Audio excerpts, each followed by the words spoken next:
Tonight, Sentinel school officials addressed parents' questions and concerns about the safety at the high school after a loaded gun magazine was found in a hallway on Monday morning.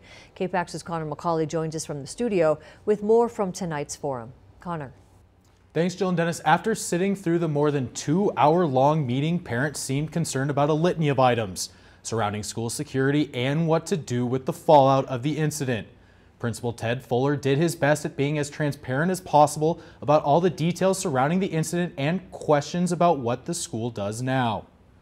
Concerned parents gathered in Missoula Sentinel's cafeteria Thursday to attempt to clear the air over the topic of school safety going forward at Sentinel High School after a lockdown procedure Monday left students and parents in shock. One question that concerned parents had was the lack of security cameras in the building. Due to construction, the Sentinel camera system was offline and will continue to be, but the school does have a plan in the meantime. I will communicate with you as I have harder dates and timelines, but I want you to know that we have initiated a process to get a contingency camera system, 15, 16 cameras, installed in key high traffic areas before the full system gets installed. Many parents were also concerned about how quickly they were notified of the incident. I see messages from parents and they don't know what's going on. I think the kids should have their phone. And I understand that's not going to be decided tonight, but sure. I think as a group that someone would have to explain to me why my son shouldn't be able to have his phone. Why can't we have our kids on cell phones? Why can't we be texting them? Why can't they get email updates? That's not our job. Our job is to make sure that nobody gives it away, that we're in that space. We're like little baby deer out in the woods and there's a hunter coming. What can we do? Surely not glow. Lots of questions can't be answered in a day or even by the end of next week.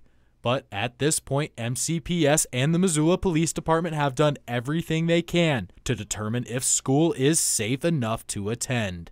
We, along with the PD, have conducted an investigation to try to find any whisper of information about why it was brought, what the person's intention was, any other indication of a threat on student social media, and have found nothing. We don't have anything to base, on which to base a higher level of alarm and say close school or not. Parents also had concerns about how their students now deal with the emotions of being in such a stressful situation. Principal Fuller said he will be available at lunch in the school cafeteria to talk with any concerned students and try to ease their minds. Back to you.